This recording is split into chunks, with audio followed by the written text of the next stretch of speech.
Hello दोस्तों, कैसे हैं आप सब। उम्मीद करता हूँ बहुत बढ़िया होंगे। स्वागत है आपका अपने YouTube channel Krishna classes the education hub में। मैं हूँ इस चैनल का होस्ट और आपका दोस्त मिस्टर कृष्णा गुप्ता। जैसा कि हम लोग मैथ पढ़ते हैं और मैथ में मैं पढ़ा रहा हूँ आप लोग को रेशियो एंड प्रोपोर्शन, जिसको हिंदी में बोलते हैं अनुपात और समानुपात, जो कि अपने आप में एक बहुत ही बेहतरीन टॉपिक है। और इस टॉपिक के बिना हम लोग का अर्थमेटिक कंप्लीट ही नहीं होता है। और इसमें मैंने आप लोग को 3 पार्ट तक पढ़ा दिया है और आज चौथा और अंतिम पार्ट है, जिसमें हम लोग बहुत सारे कंसेप्ट क्लियर करेंगे, बहुत सारे बेसिक क्वेश्चंस क्लियर करेंगे, बहुत सारे हम लोग मिसलेनियस क्वेश्चन क्लियर करेंगे। और आज इसी में हम लोग रेशियो और प्रोपोर्शन का अंत कर देंगे, द एंड कर देंगे। ठीक है, तो अभी तक मैंने एक आप लोग को होमवर्क दिया था। होमवर्क में एक क्वेश्चन मैंने दिया था आप लोग को कि एक व्यक्ति अपनी 8600 रुपये की धनराशि को 5 पुत्रों 4 पुत्रियों 2 भतीजों में बांटता है। यदि प्रत्येक पुत्री प्रत्येक भतीजे से 4 गुना प्राप्त करे और प्रत्येक पुत्र प्रत्येक भतीजे से 5 गुना प्राप्त करता है तो प्रत्येक पुत्री का हिस्सा प्राप्त करें। ये क्वेश्चन मैंने आप लोग को दिया था होमवर्क में और बहुत ही बेहतरीन क्वेश्चन था ये। ठीक है, ये देखिए चैनल का नाम है भाई, इसको सब्सक्राइब कर लो आप लोग। चैनल का नाम है Krishna classes the education hub और आप पढ़ रहे हैं मेरे द्वारा। मैं हूँ आपका चहेता। आप लोग हमको कुछ भी कह सकते हो यार, मास्टर कह सकते हो, दोस्त कह सकते हो, एज ओ डीमिड फिट। ठीक है, चलिए पढ़ते हैं। क्वेश्चन आपके स्क्रीन पर है और हमने आप लोग को होमवर्क दिया था। थोड़ी बहुत आप लोग को मक्कारी भी है कि आप लोग क्वेश्चन को सॉल्व नहीं करते हैं, तो खैर कोई दिक्कत नहीं, मक्कारी मैं दूर करूंगा और आप लोग सॉल्व करेंगे। एक व्यक्ति अपनी 8600 रुपये धनराशि को 4 पुत्रों, अच्छा पुत्र कितने हैं, 5, पुत्रियाँ भतीजे हैं ना। यहाँ पर मैं क्वेश्चन लिख देता हूँ ऐसे, पुत्र पुत्रियाँ और भतीजे भतीजे है ना। ये क्या है, पुत्र कितने हैं हमारे, पुत्र हैं 5, हमारे नहीं, जो कौन से हैं व्यक्ति हैं, 5 पुत्र हैं 4 पुत्रियां हैं और भतीजे कितने हैं, 2 भतीजे हैं। ठीक है, अब कह रहा है कि यदि प्रत्येक पुत्री प्रत्येक भतीजे से 4 गुना, प्रत्येक पुत्री प्रत्येक भतीजे से 4 गुना अगर आपका भतीजा 1 पाता है तो पुत्री कितनी पाएगी, 4। बाप रे बाप, पुत्री से थोड़ा सा हमें सावधान रहना चाहिए, है ना। ये 1 रुपया पाएगा तो पुत्री 4 रुपया पाएगी। सोचो, अगर ये 100 रुपया पाया तो 400 रुपया, अरे बाप 400 रुपया। अगर ये 1000 पाता है तो 4000 रुपया, है ना। तो घर की बेटियां लक्ष्मी होती हैं, ढेर सारा लक्ष्मी लेकर जाती हैं, लाती भी हैं, ऐसा नहीं है, just it's a part of joke. तो 1 और 4 हो गया। और क्या कह रहा है कि प्रत्येक पुत्री 4 गुना प्राप्त करे और प्रत्येक पुत्र प्रत्येक भतीजे से 5 गुना। भतीजा 1 है तो पुत्र कितना पाएगा भाई, 5 गुना प्राप्त करेगा। अब क्वेश्चन एकदम ख़त्म, इससे आगे कुछ करना नहीं, एकदम सिंपल सा क्वेश्चन, बस क्वेश्चन का द एंड हो गया। प्रत्येक पुत्री का हिस्सा कितना होगा, कमाल का था क्वेश्चन। अच्छा टोटल कितना है मेरे भाई, अच्छा ये देखो आप, 5 पुत्र हैं और एक पुत्र 5 रुपया पाता है तो 5 पुत्र को कितना रुपया मिल जाएगा, 25 रुपये मिल जाएगा। 4 पुत्र हैं और 4 रुपया मिलता है तो कितना रुपया मिल जाएगा, 16 रुपये मिल जाएगा। 2 भतीजे हैं, 1 रुपया मिलता है तो कितना मिल जाएगा, 2 रुपये मिल जाएगा। ये हमारा हो गया रुपए का अनुपात। क्या हो गया, ये हमारा हो गया रुपए का अनुपात। अच्छा मेरे भाई ये रुपए का अनुपात हो गया, इसको मैं जोड़ लूँ तो अगर इसको मैं जोड़ लूँ 25 10 35 और 35 5 40 1 41 तो 43, अगर इन सबको मैं जोड़ता हूँ तो हमको मिल जाता है 43। तो टोटल रेशियो जो है 43 है और इसके मतलब बताओ 4600 रुपया है कि नहीं है। इसके मतलब 4600 रुपया है और 4600 रुपया है तो 43 का मतलब 4600। और पुत्रियाँ कितनी हैं मेरे भाई, तो पुत्रियाँ आपकी हैं 4, तो 4 का मतलब कितना हो जाएगा बता दो, ये हो जाएगा 8600 बटे 43 गुणे 4, 43 से कम 43, 43 दूना 86, 200 दूना 200 चौक को 800, है ना। 800 रुपया प्रत्येक पुत्रियों को मिलेगा, जो कि आपका आंसर है, एकदम फाइनल आंसर, कमाल का आंसर। ठीक है, चलिए अगला क्वेश्चन बढ़ते हैं। आज से हम लोग क्वेश्चन शुरुआत ही हम लोग का होमवर्क था। होमवर्क हम लोगों ने कंप्लीट कर लिया। आप लोगों ने कमेंट में उत्तर भी नहीं बताया, 2-4 बच्चे केवल बताएं, आप लोग भी कमेंट में उत्तर बता दिया करें भाई। ठीक है, चलिए एक व्यक्ति ने अपने जायदाद को इस प्रकार विभाजित किया कि उसके पुत्र व उसकी पुत्री व पत्नी पुत्र पत्नी और पुत्री, पासे पुत्र पासे पत्नी पासे पुत्री भी होता है, पासे पड़ोसन भी होता है ना, पासे पड़ोसी भी होता है, पासे पापी भी होता है, पासे पापा भी होते हैं, है ना। तो सब पासे होते हैं और पासे पूरी दुनिया निर्भर है ना। चलिए पत्नी व उसकी पुत्री को प्राप्त जायदाद का अनुपात 3:1 है। यदि उसकी पुत्री को उसके पुत्र से 1000 रुपये कम मिले तो कुल जायदाद कितनी थी। चलिए क्वेश्चन आपकी स्क्रीन पर है, फटाक से लगा के बताइए कितना आंसर होगा। ठीक है, चलिए आप लोग आंसर लगा के बताइए।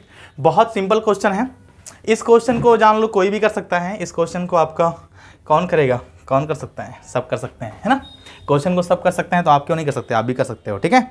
चलिए, एक व्यक्ति ने अपने जायदाद को इस प्रकार विभाजित किया कि उसके पुत्र और उसकी पत्नी तथा पत्नी व उसकी पुत्री को प्राप्त जायदाद का अनुपात 3:1 है। कमाल का, उसके पुत्र व उसकी पत्नी, पुत्र अनुपात पत्नी, और पत्नी अनुपात क्या हो जाएगा, तथा उसकी पुत्री को प्राप्त जायदाद का अनुपात 3:1 है, तथा उसकी पत्नी तथा पत्नी व उसकी पुत्री। अच्छा, पत्नी व उसकी पुत्री यानी कि पत्नी हमारी 2 बार है, पत्नी 2 बार है तो पत्नी क्या लिखेंगे, 2 बार बीच में कर देंगे इसको, यहाँ पर हो जाएगा आपका पुत्री हो जाएगा। अच्छा, पुत्र और पत्नी का अनुपात 3:1 है, 3:1 है। सेम वही अनुपात पत्नी और पुत्री में भी तो कितना हो जाएगा, 3:1 है। मेरे भाई इसको सॉल्व करने में क्या समस्या हो रही है, जो पड़ोसी वाला खाली हिस्सा तो यहाँ भी 3 और यहाँ पर 1 कर देंगे, इनका कब्जा हो जाएगा अगल बगल का। नहीं करना चाहते डायरेक्टली यहाँ से कर सकते, 3 3 9, 3 1 3 और 1 1 1, कितना हो जाएगा 9:3:1। अब आगे क्या कह रहा है, देखो आगे क्या कह रहा है, आगे कह रहा है यदि उसकी पुत्री को उसके पुत्र से 10,000 रुपये कम मिले तो कुल जायदाद बताना है। अच्छा, कुल जायदाद जो देखो यहाँ पर कुल जायदाद 9 3 12 और 1 13 है ना, 13 रेशियो जो है कुल जायदाद है।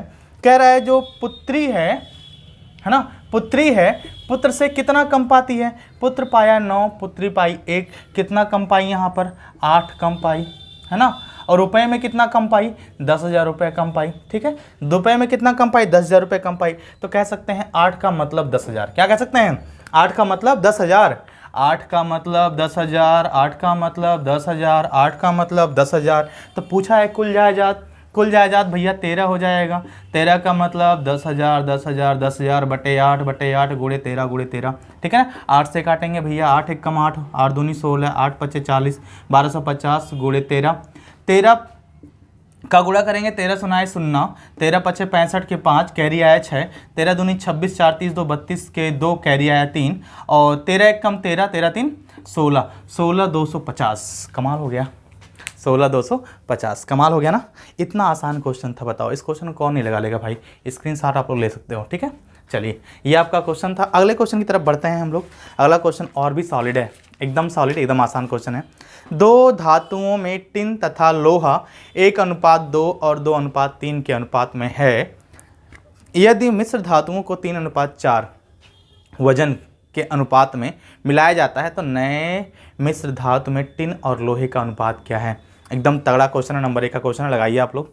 थोड़ी सी गर्मी हो रही है ना, मौसम बड़ा सुहावना है, लेकिन पंखा बहुत धीरे किए इसलिए कि आप लोग को मतलब आवाज़ क्लियर सुनाई दे, ठीक है भाई। हमारे यहाँ एसी नहीं है यार, कूलर है तो कूलर हवा इतना तेज करेगा ना कि आप लोग एकदम सुन नहीं पाओगे, ठीक। चलिए बात करते हैं 2 मिश्र धातुओं में टिन तथा लोहे का, लोहा 1:2 और 2:3 के अनुपात में। इसको मिटाता हूँ, टिन और लोहे पे आते हैं, ठीक है ना। इसको मिटाते हैं और टिन और लोहे पर आते हैं। आप लोग फटाफट आंसर बताइए। अब आप लोग थोड़ा सा सब्सक्राइबर बढ़वाओ ताकि हम लोग भी यार प्रोफेशनल क्लास ले सकें। अगर वीडियो ऐसे ही अच्छा लग रहा है तो सोचो कि मतलब जिस दिन आप लोग लाइव पढ़ोगे कितना मज़ा आएगा, है ना। लाइव आप लोग पढ़ोगे तो इतना मज़ा आएगा कि एकदम लगेगा कि हाँ मज़ेदार है, ठीक है ना। 2 मिश्र धातुओं में टिन तथा लोहा 1:2 और 2:3 के अनुपात में है। अच्छा, मिश्र धातु है, एक तरफ है टिन, एक तरफ है लोहा, 1:2 है। टिन अगर 1 है तो लोहा हमारा 2 है। फिर कह रहा है सेकंड वाला 2:3 के अनुपात में है, 2:3 के अनुपात में। ये आपका फर्स्ट है, ये आपका सेकंड है, फिर यहाँ पर ये आपका सेकंड है। अब क्या कह रहा है कि यदि मिश्र धातुओं को 3:4 के अनुपात में मिलाया जाए तो नए मिश्र धातु में टिन और लोहे का अनुपात क्या होगा। अब एक चीज़ समस्या है मेरे भाई, क्या समस्या है कि यहाँ पर देखो टिन और लोहे का अनुपात, यहाँ पर टिन और लोहे का अनुपात अलग अलग है और इनका वजन भी अलग अलग है। जब तक वजन बराबर नहीं होगा कैसे हम मिलाएंगे, बताओ कैसे हमको मालूम चलेगा कि रेशियो कितना है। तो क्या करेंगे, पहले हम इसका वजन बराबर कर लेंगे। वजन बराबर करने के लिए यहाँ पर देखो 1 और 2 कितना हो जा रहा है, 3 हो जा रहा है, 2 और 3 कितना हो जा रहा है, 5 हो जा रहा है। अब यहाँ पर 3 किलो, यहाँ पर 5 किलो, समस्या है ना। तो समस्या है तो क्या करेंगे, ऊपर वाले में यहाँ पर फिर से मैं लिख दे रहा हूँ। तो सेकेंड कंडीशन क्या हो जाएगी, टिन और लोहे की कंडीशन क्या हो जाएगी, देखो आप लोग, टिन और लोहा, टिन 1:2 और 2:3 3 है, इसमें क्या करेंगे हम गुणा कर देंगे 5 का और इसमें गुणा कर देंगे 3 का, तो हमको क्या मित्र मिल जाएगा, हमको रेशियो बराबर मिल जाएगा वजन का। तो अब देखो कैसे मिलेगा, यहाँ पर जो अगली कंडीशन 5 एकम 5 अनुपात 5 दूनी 10, 3 दूनी 6 अनुपात 3 त्रिका 9, 5 दूनी 10 होगा ना ये, सॉरी 5 दूना 10। अच्छा बताओ ये 5 और 10 और 5 कितना हो जाएगा 15, 6 और 9 15। बताओ वजन बराबर हुआ कि नहीं, वजन बराबर हो गया। अब क्या करना है, पूछा क्या है, नए मिश्र धातु में टिन और लोहे का अनुपात क्या है, लेकिन उसमें क्या है पहले हमको एक मिलाना पड़ेगा। मिश्र धातुओं को 3:4 वजन के अनुपात में मिलाया जाता है, 3:4। यहाँ पर देखो एक में मिलाया जाएगा 3 और एक में मिलाया जाएगा 4, 3 मिलाया जाएगा तो 3 पच्चे कितना हो जाएगा दोस्त, यहाँ पर मैं इसको अलग से कर दे रहा हूँ, 3 पच्चे 15, 3 दहियम 30, 3 दहियम 30, 6 चौक 24, 4 नवा 36, कमाल हो गया। जोड़ देंगे 24 5 4 कितना हो जाएगा, नीचे नहीं दिखाई पड़ेगा आपको, मैं यहाँ से लिख दे रहा हूँ 4 5, यहाँ मैं इसका अलग जोड़ने पर इसको अलग जोड़ेंगे, इसको अलग जोड़ेंगे, 4 5 9 3 1 4 5 9 2 1 3। अब ये हो जाएगा 6 हो जाएगा, 3 3 6, किससे कटेगा 3 से कटेगा, तो 3 से काटेंगे 13 हो जाएगा, 13 3 39, 22 3 66 है ना, सॉरी 22 हो जाएगा, हाँ ये हो जाएगा 22। क्या आ जाएगा, नए मिश्र धातु का अनुपात 13:22, 13:22, 13:22 आपका आंसर आ गया, बधाई हो, उत्तर आ गया है ना 13:22। ठीक है, चलिए अगले क्वेश्चन की तरफ बढ़ते हैं। एक विद्यालय में 1554 विद्यार्थी थे और लड़कों और लड़कियों की संख्या का अनुपात, भैया सीधी सी बात है, जहाँ लड़के होंगे तहाँ लड़कियाँ होना स्वाभाविक सी बात है, जहाँ लड़कियाँ होंगी वहाँ लड़के होना स्वाभाविक सी बात है, चाहे कुछ हो या ना हो ये लड़के लड़कियाँ होंगे। ठीक है, तो संख्या का अनुपात 4:3 था। कुछ दिनों बाद 30 लड़कियों ने उस विद्यालय में प्रवेश लिया, कुछ लड़कों ने विद्यालय छोड़ दिया, लड़के डर गए विद्यालय छोड़ के भाग जाएंगे, वाह। परिणाम स्वरूप लड़कों और लड़कियों का अनुपात 7:6 हो गया। पूछ क्या रहा है, विद्यालय छोड़ने वाले लड़कों की संख्या कितनी है। कितना आसान क्वेश्चन है, देखो इसको मैं मिटाता हूँ और आगे बढ़ते हैं। ठीक है ना, चलिए फटाफट आप लोग उत्तर बताइए क्या आएगा उसका उत्तर, आप लोग लगाइए। थोड़ा सा मुंह में छाला निकला है भाई, इसलिए थोड़ा सा मुंह में पानी आ रहा है ना, लार जिसको बोलते हैं हम लोग। तो खैर आपको आवाज़ क्लियर आ रही होगी, कोई दिक्कत नहीं है, आप लोग पढ़ोगे अच्छे से ना, बस बाकी सब कुछ है। ठीक है, चलिए एक विद्यालय में 1554 विद्यार्थी थे। अच्छा टोटल जो है स्टूडेंट कितने हैं, 1554। क्या कह रहा है, कह रहा है लड़कों और लड़कियों की संख्या का अनुपात 4:3 है। इसी में B for boy, G for girl और कितना है 4:3, 4:3। अच्छा 4 लड़के हैं और 3 लड़कियां हैं, तो टोटल कितने विद्यार्थी हो गए, 7। कितने विद्यार्थी हो गए, 7। और रेशियो में कितना दिया है, 1554। कितना दिया है, 1554। तो 7 का मतलब 1554, तो 4 का मतलब और 3 का मतलब निकाल लेंगे तो हमको लड़के और लड़कियां मिल जाएंगे। ठीक है ना, तो 4 का मतलब निकालेंगे दोस्त, 4 रेशियो का मतलब, तो 1554/7 नीचे आ जाएगा, गुणे कर देंगे 4, 7 से काटेंगे 7 दूनी 14, 7 दूनी 14, 7 दूनी 14, 22 चौक 88 होता है, तो 888 हो गया, कमाल हो गया, वाह। फिर निकालेंगे 3 रेशियो का मतलब, 3 रेशियो का मतलब निकालेंगे तो 222, यहाँ पर देखिए 1554/7 222 आएगा, है ना, अच्छे से लिख दे रहा हूँ, 222 गुणे यहाँ 3 है तो यहाँ 3 कर देंगे, 222 300 666 6 6 6।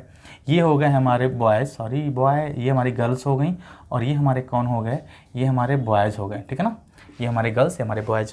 पूछा क्या है, कुछ दिनों बाद 30 लड़कियों ने उस विद्यालय में प्रवेश लिया, कुछ लड़कों ने विद्यालय छोड़ दिया, परिणाम स्वरूप लड़के और लड़कियों का अनुपात 7:6 हो गया। कमाल का है, देखो कितना अच्छा है। ठीक है, अच्छा यही बताओ लड़के और लड़कियों का अनुपात कितना हो जाता है, 7:6 है ना, हाँ 7:6। विद्यार्थी क्या है, 888, मतलब मैं इसको यहाँ से कर दे रहा हूँ, है ना, ठीक है, यहाँ से करते हैं, इसको मिटा दे रहा हूँ मैं, तो ये हो जाएगा 888 स्टूडेंट्स थे, लेकिन हमको पता नहीं, हम भूल गए कितना छोड़ दिए, तो पता नहीं कितना छोड़े हैं, नहीं पता है, कोई दिक्कत नहीं। 888 विद्यार्थी थे, नहीं पता कितने छोड़े, मान लेता है x छोड़ दिए, x भाग जाएंगे और क्या हो जाएंगे, लड़कियां 30 और जुड़ जाएंगी। 666 प्लस 30 जुड़ जाएंगी, जिसके बराबर क्या हो जाएगा हमारा, जिसके बराबर 7/6, 7:6 है ना, ठीक है। अच्छा देखो 6 से ये हो जाएगा हमारा 666 प्लस 30 696 हो जाएगा। 696 यहाँ मैं लिख दे रहा हूँ, 6×9=96, ये बराबर है नीचे वाला 6 कम 6, 6 कम 6, 6 कम 6, 6 छक्के 36, ये हो जाएगा 116। अब इसको थोड़ा सा मैं और आगे करूँ सॉल्व इसको, तो 888 माइनस x बराबर 116 कहाँ जाएगा ऊपर, तो 116 गुणे 7 हो जाएगा।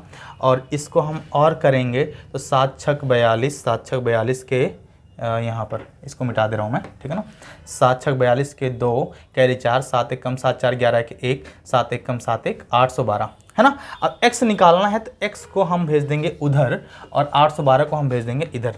तो हमको क्या मिल जाएगा मेरे भाई, x बराबर मिल जाएगा, इसको मिटाता हूँ, x बराबर हमको मिल जाएगा, कितना मिल जाएगा 888 माइनस 812, कितना मिल जाएगा 888 माइनस 812, कितना हो जाएगा, 8 में से 2 जाएगा 6 और 8 में से 1 जाएगा 7 और 8 में से 8 जाएगा 0, मतलब कितना उत्तर मिल गया 76।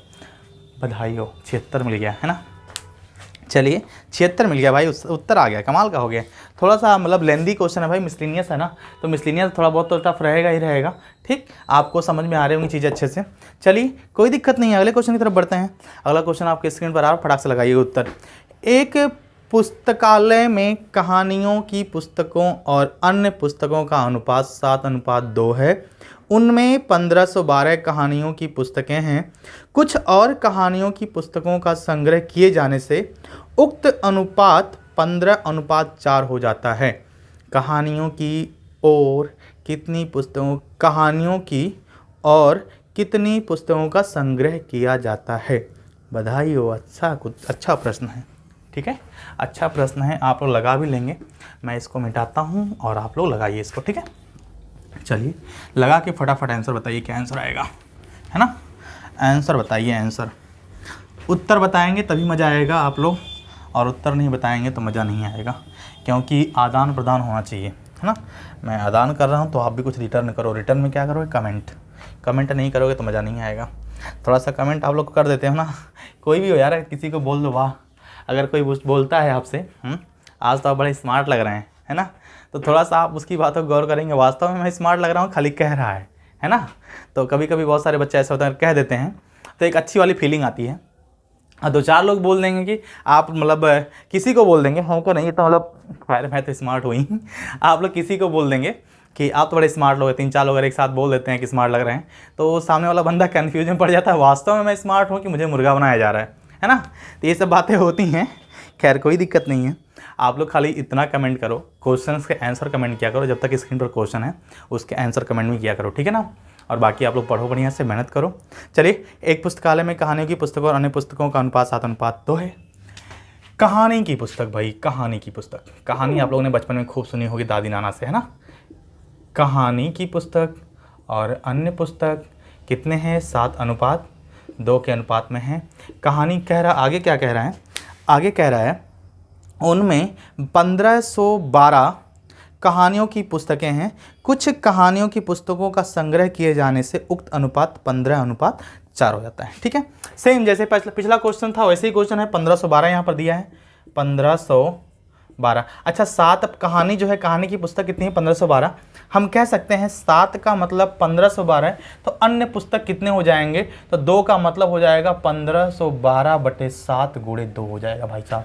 तो 7 दूनी 14, 14 और 1 11 हो जाएगा, 7 एक कम 7, 7 छक 42 भाई साहब, 216 दूना 432, 432 क्या हो जाएंगे, उक्त अन्य पुस्तक हो जाएंगे।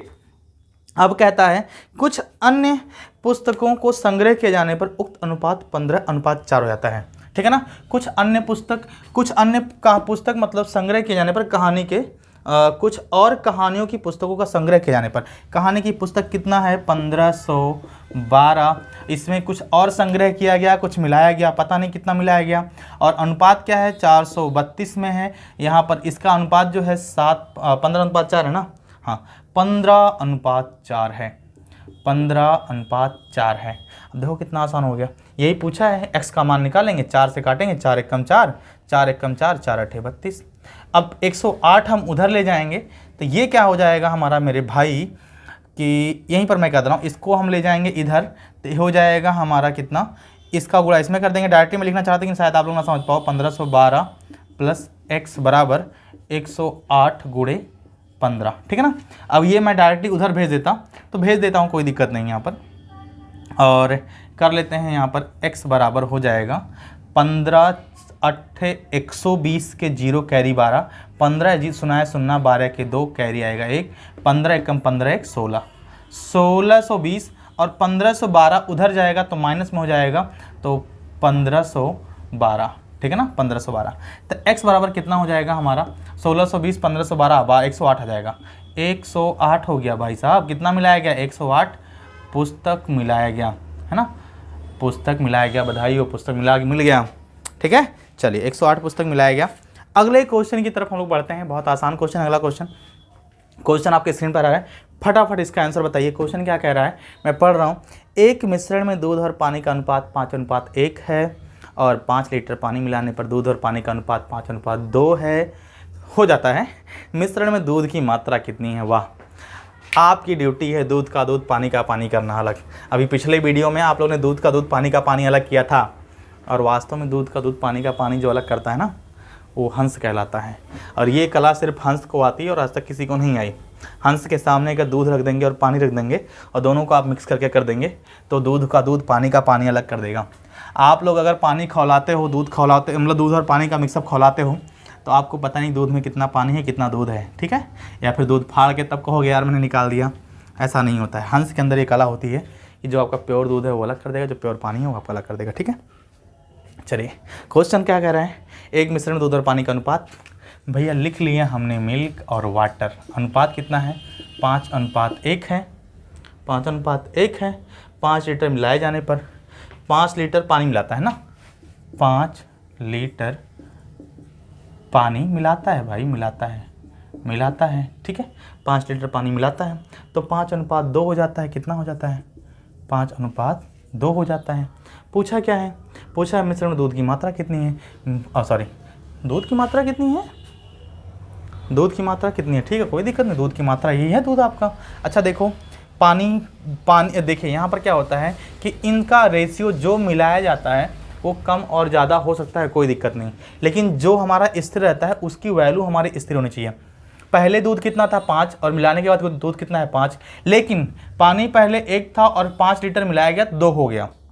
कितना बढ़ा 1 बढ़ा, और 1 का मतलब 5 लीटर है ना, 1 का मतलब 5 लीटर। तो मिल्क जो है हमारा 5 है तो 5 का मतलब कितना हो जाएगा 5/1 गुणे 5, 5 बचे कितना दोस्त, ये हो जाएगा 25 लीटर। समझ में आ गया, ठीक है। आगे बढ़ते हैं। यदि किसी चक्रीय चतुर्भुज के 3 उत्तरोत्तर कोण 1:3:4 के अनुपात में हो तो चौथे कोण का मान बताएं क्या होगा। शानदार, ज़बरदस्त, जिंदाबाद क्वेश्चन है ये सब, है ना। आप लोग फटाफट शेयर कर दो, सब्सक्राइब कर दो, लाइक कर दो, कर दिया करो यार, काहे शर्माते हो आप लोग हैं। नहीं बढ़िया पढ़ाता हूँ क्या मैं, नहीं बढ़िया पढ़ाता हूँ तो ठीक है, लेकिन बढ़िया पढ़ाता हूँ तो आप लोगों को सब्सक्राइब करना चाहिए ना, सब्सक्राइब भी करना चाहिए, शेयर भी करना चाहिए यार। संख्या बढ़ाओ, लोग यहाँ देख रहे हो संख्या बढ़ा रहे फटाफट, हमारी संख्या नहीं बढ़ रही है, संख्या उतनी ही अटकी है। जब से हमने बोल दिया कि आप लोग को रिवील कर दिया सब्सक्राइब इतने हैं तो आप लोग बढ़ा ही नहीं रहे हो। सोचो 2000 में खुश हैं क्या, ऐसा नहीं है, ठीक है। चलिए किसी चक्रीय चतुर्भुज के 3 उत्तरोत्तर कोण 1:3:4 अनुपात में, अब चक्रीय चतुर्भुज बनाना है। एक हमने बना दिया ऐसे आपके लिए गोला, कमाल का गोला बन गया भाई, देख लो इतना अच्छा गोला तो शायद छोटा बच्चा ही बना लेगा। अब इसके अंदर एक चक्रीय चतुर्भुज ऐसे बना लेते हैं हम लोग फटाफट, ठीक, चलो बन गया चक्रीय चतुर्भुज। कह रहा है ये, इसको मान लेते हैं ए, इसको मान लेते हैं बी, ये है सी और ये डी। ये हमारा 1 है, ये हमारा 3 है और ये हमारा 4 है। 1:3:4 के अनुपात में है। अब एक चक्रीय चतुर्भुज में क्या होता है, कंडीशन क्या होती है, कंडीशन क्या होती है कि ये जो आमने और सामने ये कोण होते हैं ये आपस में 180 डिग्री होते हैं। जैसे अब मैं कह सकता हूँ कोण ए प्लस कोण सी, है ना, कोण ए प्लस कोण सी बराबर 180 डिग्री। बी और डी की बात करूँ तो कोण बी प्लस कोण डी कितना होता है 180 डिग्री।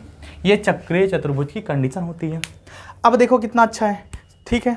अब देखो यहाँ पर मैं कह सकता हूँ कोण ए प्लस कोण सी 180 डिग्री है। अब कोण ए का रेशियो कितना है 1 और इसका कितना है 4, तो मैं कह सकता हूँ कि 1 + 4 बराबर, यही पूछा है ना, ये वाला डी कोण पूछा है, डी कोण पूछा है, 1 + 4 बराबर 180 डिग्री, या फिर 5 रेशियो का मतलब कितना 180 डिग्री।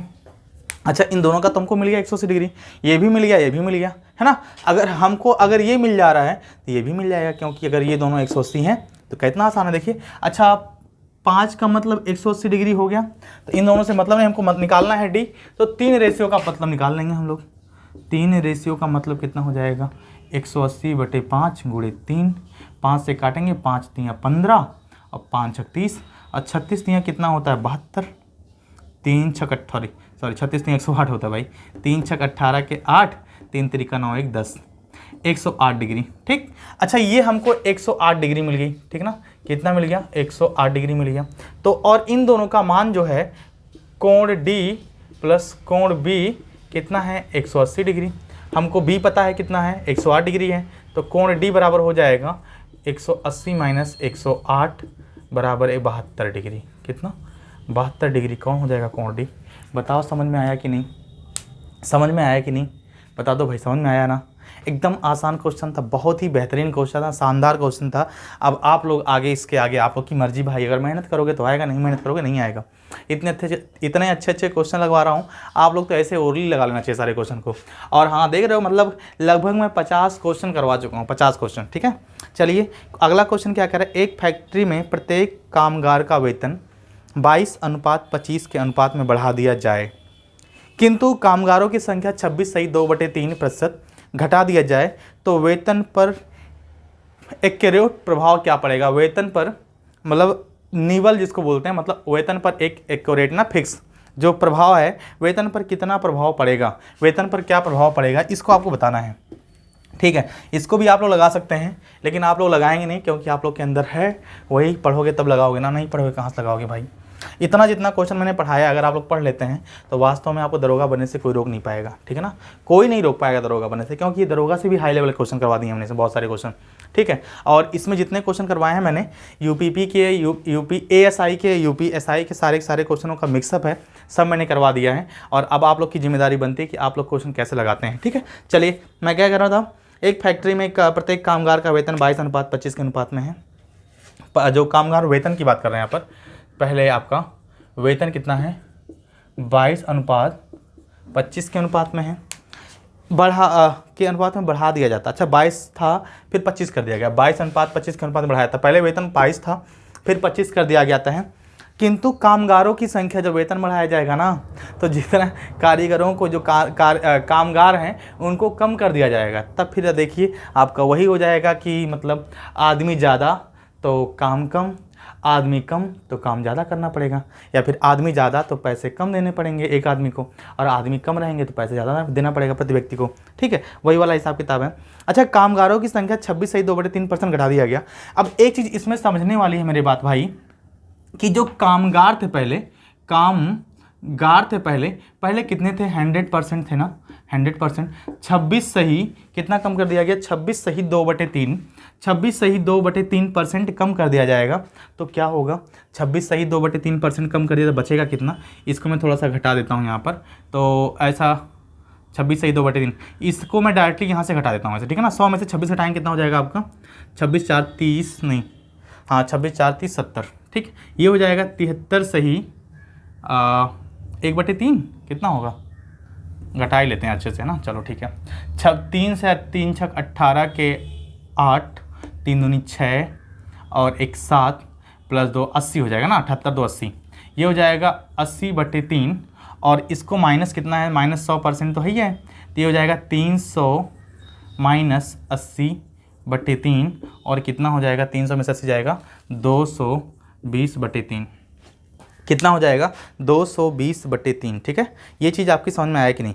220 घटाने पर 100 था, 26 सही 2/3 घटाएंगे तो आपको कितना मिल जाएगा 220/3 कामगार बचेंगे, ठीक है ना। ये चीज़ समझ में आया। अब देखिए वेतन कितना है 22 रुपया और 25 रुपया बढ़ जाता है, ठीक है ना। तो कामगार कितने हैं, कामगार कितने हैं, कामगार को आपको देखना है। तो कामगार आपके पहले कितने थे, पहले 100 थे, लेकिन बाद में कितने बचे, 220/3 बचे, 220/3 बचे। इसको थोड़ा सा सॉल्व कर लेंगे, आपको उत्तर मिल जाएगा। 0 से 0 कट गया, 2 से काटेंगे, 2 11 हम 22, 2 25 10, 3 को हम इधर भेज देंगे तो इधर कितना हो जाएगा 5 3 15 और इधर कितना हो जाएगा 11। ये बात समझ में आई कि नहीं। हम रेशियो को सीधा सीधा हमने कर लिया, एकदम आसान तरीके से कर लिया है, ठीक है। पहले वेतन था 22 रुपया, अब वेतन कितना हो गया 25 रुपया। कामगार पहले थे 15, अब कामगार कितने हो गए 11। बताओ बात समझ में आई कि नहीं। क्वेश्चन जो कह रहा है कि कामगारों की संख्या कम करी गई, तो पहले कामगार 15 थे, अब कामगार 11 हो गए, तो कम किया गया कि नहीं कम किया गया ना। कह रहा है घटा दिया जाए तो वेतन पर एक्यूरेट प्रभाव क्या पड़ेगा, वेतन पर निवल प्रभाव पड़ेगा, क्या पड़ेगा उसको देखना है।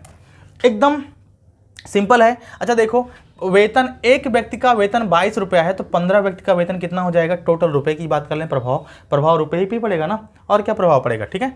तो 22 का 15 दूनी 30 की सुनना, 15 दूनी 30 3 33, ये अनुपात हो जाएगा। 25 एकम 25 के 5, 25 एकम 25 और 26 27 275। ये चीज़ समझ में आया कि नहीं। ये टोटल हमारा रुपए का अनुपात हो गया। क्या प्रभाव पड़ेगा देखना। अच्छा ये बताओ, इसको हम काटेंगे तो किससे काट दें, हम 11 से काटते हैं, 11 3 33 और इसको भी काटेंगे 11 दूनी 22, 11 5 55, ठीक है। 5 से काटेंगे, 5 6 30, 5 5 25, जो हमको नया अनुपात मिल गया 6:5, ठीक है ना। 6:5 मिल गया। अब बताओ इसमें आपको कितना आसानी से निकल सकता है, कुछ भी नहीं करने की जरूरत है। अच्छा पहले क्या प्रभाव पड़ेगा, प्रभाव क्या पड़ा दोस्त, ये हमारा पहले का है और ये हमारा बाद का है। तो पहले 6 रुपया था, अब कितना हो गया 5, पहले 6 था अब कितना हो गया 5, ध्यान से, पहले 6 था अब कितना हो गया 5, कितना कम हुआ 1, कितना कम हुआ 1, पहले 6 था अब हो गया 5, 6 था 5 हो गया, कितना कम हुआ 1, कब कितना कम हो गया 1, है ना। देखो कितना कम हो गया 1। अच्छा किससे कम हुआ है, इससे कम हुआ ना, इससे कम हुआ है। निकालना है क्या प्रभाव पड़ेगा, तो 100 से निकालेंगे तो यहाँ पर देखो मिल जाएगा हमको, 2 से काटेंगे 2 3 6 और ये हो जाएगा 50। तो इसका मतलब क्या हो जाएगा 50/3 कितना हो जाएगा 50/3 और 50/3 का मतलब कितना हो जाएगा 3 एकम 3 3 6 18 2/3, 16 सही 2/3% का क्या होगा कमी होगी, क्या होगी कमी होगी। आई बात समझ में, यहाँ पर क्या हो रहा है कमी हो रहा है, एक का मतलब 16 से 2/3% की कमी। बहुत ही अच्छा क्वेश्चन था, शानदार क्वेश्चन था, ठीक है ना। इसको आप लोग ट्राई करेंगे क्वेश्चन, एक बार इसको यहाँ लगा लिया है, साथ में आप कॉपी पे नोट करते हुए जाएंगे ताकि आपको और आसानी से चीज़ें समझ में आए और आप लगा लें, ठीक है ना। चलिए मिटाता हूँ, अगला क्वेश्चन है, आप लोग लगा लीजिए फटाफट। ये जान लीजिए अब तक का सबसे बेहतरीन क्वेश्चन है, और ये क्वेश्चन जो है ना आप लोग इतनी आसानी से कर सकते हैं कि वाकई मतलब दिखने में टफ है ना, और ये कई बार एग्जाम में आया। इस तरह क्वेश्चन मैंने 2 क्वेश्चन पहले करवा भी दिया है, लेकिन ये क्वेश्चन जो है काफ़ी इंपॉर्टेंट, 4 बार दरोगा में पूछा गया, सेम क्वेश्चन है 4 बार पूछा गया है, तो आप इसको बहुत आसानी से देखकर कर लेंगे। किसी परीक्षा में पास होने वालों की संख्या का फेल होने वालों की संख्या से अनुपात 25:4 था। यदि 5 और अधिक ने परीक्षा दी होती तथा फेल होने वालों की संख्या 2 कम होती तो यह अनुपात 22:3 होता। परीक्षा में बैठने वालों की कुल संख्या, परीक्षा में बैठने वाली संख्या क्या है। अच्छा कुल संख्या पूछा है, देखिए कुल संख्या पूछा है, एकदम आसान, बस थोड़ा सा आप लोग बुद्धि लगाओ, क्वेश्चन को बड़े आसानी से कर लेंगे, ठीक है। चलिए फटाफट लगा लीजिए आप लोग क्वेश्चन और लगा के बताइए कि क्या आंसर आया, कमेंट में जल्दी बताइए, ठीक। लेकिन आप लोग पढ़ोगे तब ना बताओगे मेरे भाई, कमेंट करना चाहिए यार, कमेंट करते हो तो हमको लगता है कि हाँ लोग पढ़ रहे हैं। व्यूज़ इतने सारे जा रहे हैं, कमेंट कुछ भी नहीं मिल रहा है, खाली लाइक पे लाइक ठोके जा रहे हैं। लाइक ठोको साथ में कमेंट भी ठोक दिया करो, लाइक तो है ही है, ठीक है। चलिए क्या कह रहा है दोस्त, किसी परीक्षा में पास होने वालों की संख्या फेल होने वाली कुल संख्या का। अच्छा पूछा क्या है, परीक्षा में बैठने वालों की कुल संख्या क्या है। जब कुल पूछा है तो हम शुरुआत कहाँ से करेंगे, कुल से ही शुरुआत करेंगे, कोई भी काम हमेशा कुल से शुरुआत होती है, ठीक है ना। कौन से कुल के हैं, है ना, कुलीन है, कौन सा कुल है आपका, कौन सा वंश है आपका, लोग पूछते हैं ना, तो ऐसे ही। तो देखते हैं, अच्छा परीक्षा में पास होने वाले फेलों की संख्या क्या है 25:4। अच्छा 25 पास हैं तो 4 फेल हैं, तो टोटल कितने लोग हैं। यहाँ पर मैं क्या करूँगा, टोटल वाला जो हिसाब किताब है, टोटल रेशियो फेल कर दूंगा। क्या कर दूंगा? फेल। 25 पास और 4 फेल, तो टोटल कितने हो गए? 29 हो गए, और जिसमें से फेल कितने हुए? 4। दूसरा क्या कह रहा है कि 22 पास हुए 3 फेल हुए, तो 22 3 कितना हो जाएगा? 25 पास हुए और 3, सॉरी टोटल कितने हो गए? 25, और फेल कितने हुए? 3 हो गए। ठीक है, अब क्या कह रहा है? फेल कितने हुए? 3 हुए। अब कह रहा है यदि 5 और अधिक ने परीक्षा दी होती तो फेल होने वालों की संख्या 2 कम हो जाती। मतलब क्या? अगर टोटल 5 और ने परीक्षा दी होती तो 5 और जब परीक्षा देंगे तो +5 हो जाएगा, तो फेल होने वाले की संख्या 2 कम हो जाती। 2 कम होती तो 2 क्या होता है? माइनस में होता। आई बात समझ में? 3 लिख दिया मैंने भाई, वाह, क्या बोल क्या रहा हूँ, लिख क्या रहा हूँ। तो कितनी हो जाती? 2 हो जाती है ना, 2 कम हो जाती। अब कुछ नहीं करना है, जैसे मैंने आपको बताया था एक तरीका कि इसका गुणा इसमें करेंगे, इसका गुणा इसमें करेंगे, तो कितना हो जाएगा? 25 चौक को 100, 29 तियाँ कितना होता है? 30 तियाँ 90, 87 होता है। तो 87 और 100 का अंतर है ना, यहाँ पर मैं क्या करूँगा? 29 तियाँ 87, 25 चौक को 100, 100 माइनस 29 तियाँ 87, अंतर कितना आएगा? अंतर आएगा 13। फिर क्या करूँगा मैं? यहाँ पर इसका इसमें करूँगा, 25 दूना 50, 5 तियाँ 15, 25 दूना 50 माइनस का, 25 दूना 50 माइनस का, 5 तियाँ 15 प्लस का, अंतर कितना हो जाएगा? पर इस तरह से जब होता है एक माइनस में, देखिए ऐसे -50 और अंतर में तो माइनस ही करते हैं ना, 13 कर देंगे, 5 तियाँ 15 कर देंगे ना हम, माइनस में कितना कर देंगे? माइनस में 15 कर देंगे। अच्छा, इन दोनों का अंतर कितना हो जाएगा? तो 65 होता है। इस कंडीशन में क्या हो जाएगा? 65, 50 और 15 कितना हो जाएगा? 65, अंतर कितना हो जाएगा? 65 हो जाएगा।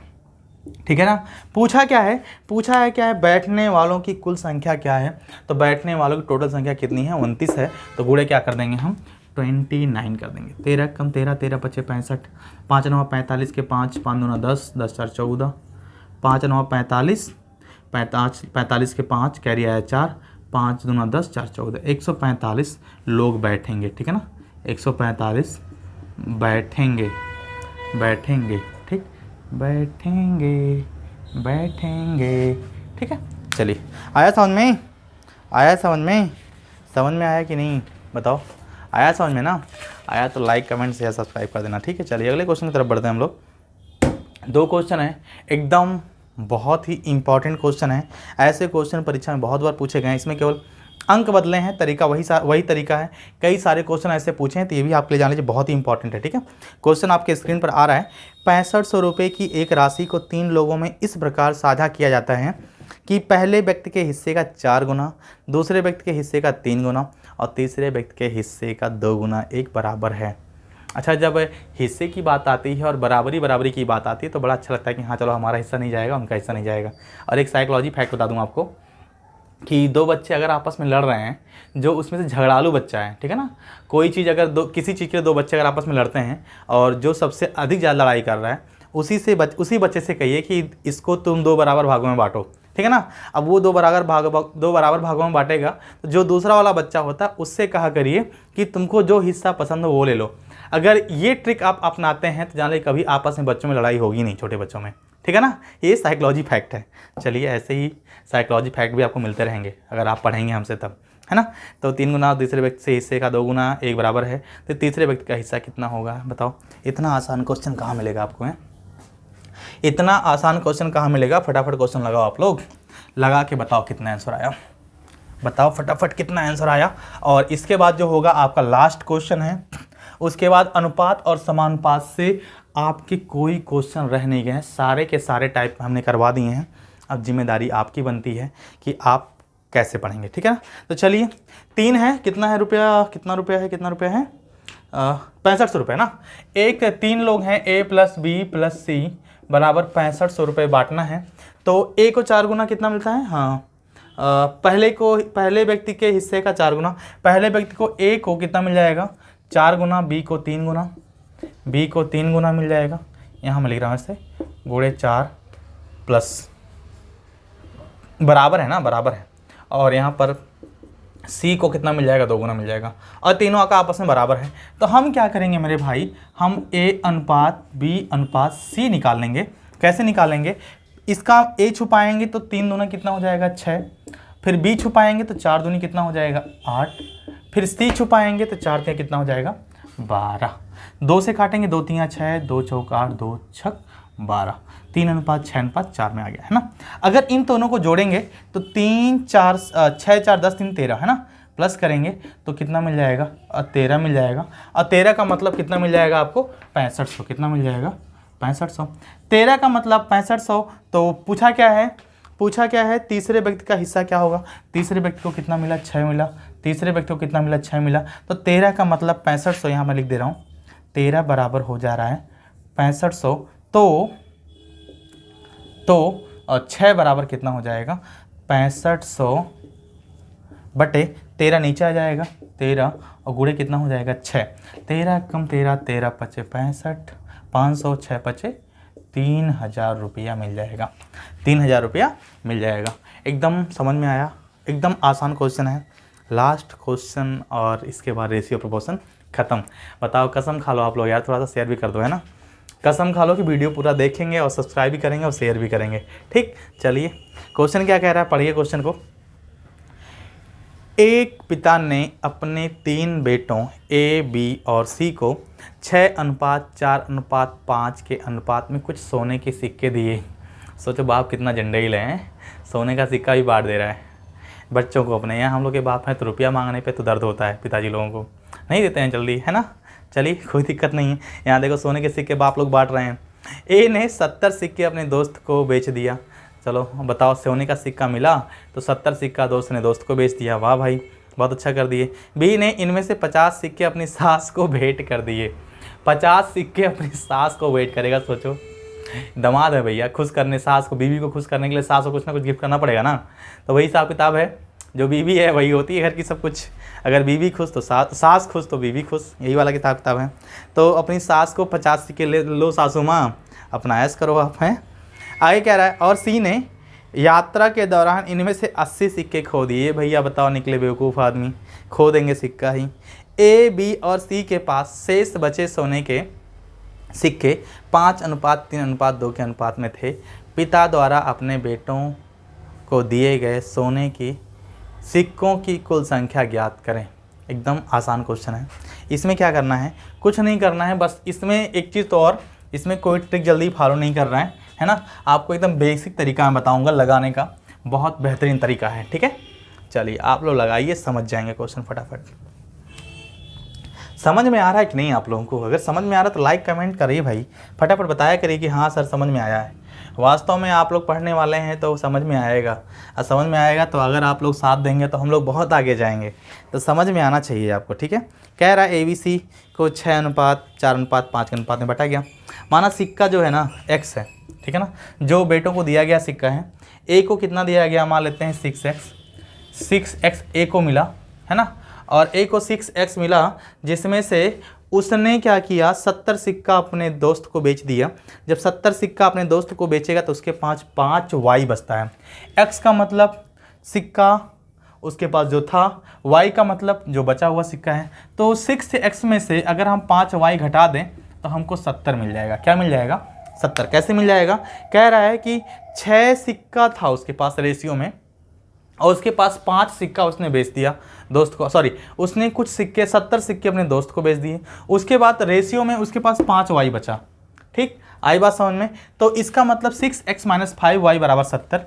दूसरा क्या है, 4 है, तो ये कह सकते हैं 4x माइनस, और दूसरा वाला रेशियो कितना है, 3y इक्वल टू कितना, सासू माँ को दिया था अपने 50 हैं, हाँ सासू माँ को दिया 50। तीसरा कितना है आपका, 5 और 2, तो तीसरा भैया 5x - 2y बराबर, खो कितना दिया गया 80। समीकरण फर्स्ट, समीकरण सेकंड, समीकरण थर्ड कितना है मान लेते हैं। अच्छा देखो टोटल सिक्का कितना, अगर बात करूं मैं टोटल सिक्के की बात करूं, टोटल सिक्का है ना, टोटल सिक्के की बात करूं तो कितना हो जाएगा आपका, 6 सिक्का, 4 सिक्का और 5 सिक्का, 6 4 10 5 15x हो जाएगा। ठीक है ना, हमको x का अगर मान मिल गया तो सारा काम खत्म हो जाएगा। तो आप चाहे तो समीकरण फर्स्ट से, चाहे समीकरण सेकंड से, चाहे समीकरण थर्ड से, किसी 2 समीकरण को लेकर के आप निकाल सकते हो। ठीक है ना, किसी 2 समीकरण को निकाल सकते हो। तो यहाँ पर देखो, अगर यहाँ पर 3 है, यहाँ पर 2 है, तो हमको थोड़ा सा आसान लग रहा है। तो इसमें अगर मैं क्या करूँ, निकाल सकता हूँ बड़े आसानी से। इसको मैं मिटा करके ठीक है ना। एकदम बहुत ही आसानी से निकल जाएगा। कैसे निकलेगा, देखो अगर यहाँ पर 3 है, यहाँ पर 2 है, अगर मैं इसमें गुणे 2 कर दूँ और इसमें गुणे 3 कर दूँ तो बताओ हो जाएगा, निकल जाएगा नहीं निकल जाएगा। 2 चौक ये हो जाएगा, अगर मैं देखूँ 8x और माइनस 2 तियाँ 6y बराबर 2 पचाइयाँ 100 हो जाएगा। 3 से काटेंगे 3 पचे कितना हो जाएगा 15x माइनस 3 दूनी 6y बराबर 3 अट्ठे 24 240। ये मान लेते हैं समीकरण फर्स्ट और ये समीकरण सेकंड। हम क्या करेंगे, समीकरण सेकंड माइनस फर्स्ट कर देंगे तो हमको उत्तर मिल जाएगा x का मान। ठीक है ना। जब इसको हम माइनस करेंगे तो ये हमारा जब मतलब इसमें से अगर हम इसको घटाएंगे, इसको तो हम घटाएंगे तो यहाँ माइनस करेंगे तो माइनस माइनस ये प्लस हो जाएगा और सब ये माइनस हो जाएगा और ये भी हमारा माइनस हो जाएगा। ठीक है ना। तो क्या करेंगे, ये माइनस प्लस खत्म हो जाएगा। 15 में से 8x घटाएंगे तो 7x बचेगा, 8 7 15 ना, और बराबर करेंगे तो 240 में से 100 घटाएंगे तो 140 बटेगा। 7 कम 7 7 दूनी 14। x बराबर कितना मिल जाएगा 20। x बराबर 20 मिल गया तो 15x बराबर कितना हो जाएगा दोस्त, तो 15 गुणे 20 15 दूनी 300 सिक्का, कितना 300 सिक्के थे। ठीक है ना। आई बात समझ में। ये आपका अंतिम क्वेश्चन था, आप लोग इसको देख सकते हो, स्क्रीनशॉट ले सकते हो अच्छे से, है ना। चलिए ले लिया आप लोगों ने। अब हम थोड़ा सा बात करते हैं अपनी। बात क्या करना है, बस जो आप सुनना चाहते हो, जो सुने हो आप लोग बार बार सुने हो, वही मैं कहूँगा। मुझे कहने की ज़रूरत पड़ रही क्योंकि अभी हम लोग थोड़े से गरीबों वाले हैं, है ना। तो गरीबों वाले हैं तो फिर थोड़ा सा मतलब आप लोग सब्सक्राइब करवाओ अच्छा खासा, और बढ़िया से मतलब थोड़ा सा अच्छे से पढ़ाई लिखाई करो आप लोग। अगर और ये चैप्टर ख़त्म हो गया है, अगर आपको लगता है कि कोई क्वेश्चन छूटा है या फिर कोई डाउट है तो आप एकदम निश्चिंत होकर कमेंट बॉक्स पे आप कर सकते हैं, या फिर जो आपके स्क्रीन पर ये नंबर आ रहा है इस नंबर पर आप डायरेक्ट संपर्क कर सकते हैं। व्हाट्सएप पे आप क्वेश्चन भेज सकते हैं और आपको जानकारी मिल जाएगी। और अगर आपको ऑफलाइन पढ़ना है कोचिंग, तो कोचिंग स्टार्ट हो गया आपका मॉर्निंग में 7 बजे से सुबह 10 बजे तक है। 3 घंटे क्लास चल रहे हैं लगातार रेगुलर, जिसमें आपका मैथ चल रहा है, जीएस चल रहा है और हिंदी चल रहा है। ठीक है। मैथ का थोड़ा सा जब हिंदी खत्म होगा तो रीजनिंग आपका स्टार्ट हो जाएगा। और इस शनिवार को आपका टेस्ट रखा गया, जो मैंने ऑनलाइन पढ़ाया है इसका ऑफलाइन टेस्ट रखा गया है। तो आप लोग क्या करते हैं, अगर आप लोग चाहो इच्छुक हो तो जो स्क्रीन पर नंबर है इस पर आप संपर्क करके आप क्लास में आ सकते हो, आप आकर के टेस्ट फ्री ऑफ कास्ट दे सकते हो, जिसका कोई चार्जेस नहीं है। और बेहतरीन है, टारगेट यूपीएसआई को किया गया है। आपका टेस्ट किस किस चैप्टर का है, तो रेशियो एंड प्रोपोर्शन का है, और इसके बाद में इसका जो इसके पहले मैंने टाइम एंड वर्क पढ़ाया उसका है, और एक जो जिसका अभी इसके बाद जो मैं चैप्टर पढ़ाऊँगा उसका नाम है पाइप एंड सिस्टम, पाइप और टंकी। 3 चैप्टर का टेस्ट होगा, कम से कम 50 क्वेश्चन होंगे, 30 क्वेश्चन या 50 क्वेश्चन, हर चैप्टर 10-10 क्वेश्चन रहेंगे, 30 क्वेश्चन रहेगा, 30 क्वेश्चन 30 मिनट में। उसके बाद फिर तुरंत उसका सलूशन आपको मिल जाएगा। तो अगर आप इच्छुक हैं तो आकर के आप क्लास ले सकते हैं और आप टेस्ट आकर के फ्री ऑफ कॉस्ट दे सकते हैं, कोई दिक्कत नहीं। फिर मिलते हैं हम लोग नेक्स्ट वीडियो में नई ऊर्जा नए जोश के साथ। तब तक के लिए बाय बाय, टेक केयर, जय हिंद।